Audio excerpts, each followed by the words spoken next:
Halo semuanya guys, balik lagi bareng gue Dudin. Di video kali ini gue bakalan kasih tutorial bagaimana caranya memindahkan si aplikasi, ya terserah itu aplikasi atau game lah, ke SD card gitu. Emang bisa? Ya bisa lah anjay. Maksud gue secara harfiah. Apa sih anjing harfiah?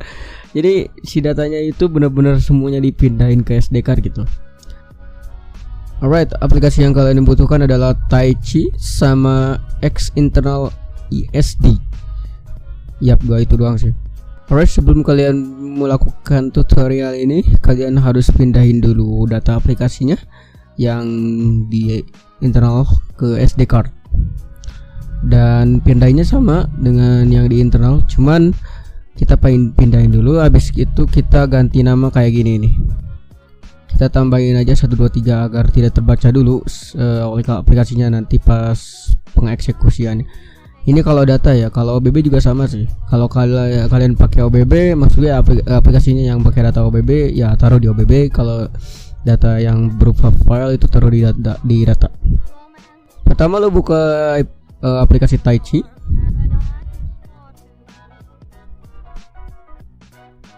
Langsung pilih create app. Nah, langsung kalian cari game mana atau aplikasi yang kalian inginkan untuk dieksekusi dipindahin ke SD card gitu. Nah, ini bakal memakan waktu lama sih. Oke ya, kalau ada pemberitahuan kayak gini kalian tinggal ikutin aja. Get confirm. Nah, ini disuruh mencopot aplikasinya karena bakal diganti dengan yang udah dimodif. Nah, ini kalau udah kita tinggal ready to install aplikasinya, jadi di-install lang.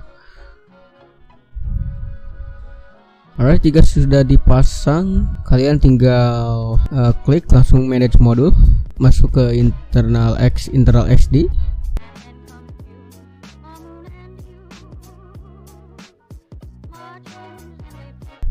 Nyalakan untuk semua aplikasi, maksud gua. Dan cari data aplikasinya gitu yang udah tadi dipindahin. Habis itu kita balik lagi ke datanya yang udah diganti nama tadi. Kita ubah lagi namanya. Kita hapus itunya apa tuh? Nomor 123 nya terserah sih. Kalau gue sih 123 biar mempermudah gitu. Ini kalau OBB ya. Kalau data ya juga sama, kalian data juga kalau ada datanya ubah jadi ya biasa lagi, hapus itunya. Habis itu kalian tinggal mainin gamenya.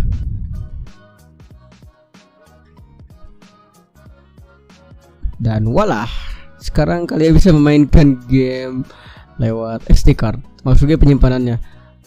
Dan ini memberikan ruang kosong ya untuk internal. Dan gue saranin SD card-nya kalau kalian mau pakai yang buat ginian, disarankan SD card yang bagus gitu, bukan abal-abal, soalnya kan kalau abal-abal itu bakal memperlambat ke gamenya juga sih. Di sini gue pakai SD card SanDisk Extreme. Ya, SanDisk Extreme yang buat gaming gitu. Dan itu lumayan lah. Walaupun gak bisa menandingi memori internal sih. Oke guys, itu dia cara memindahkan data game dan aplikasinya ke SD card. Cukup simpel tapi susah buat orang yang belum tahu. Gue harap tutorial ini bermanfaat. Sampai jumpa di video gue selanjutnya. Bye bye.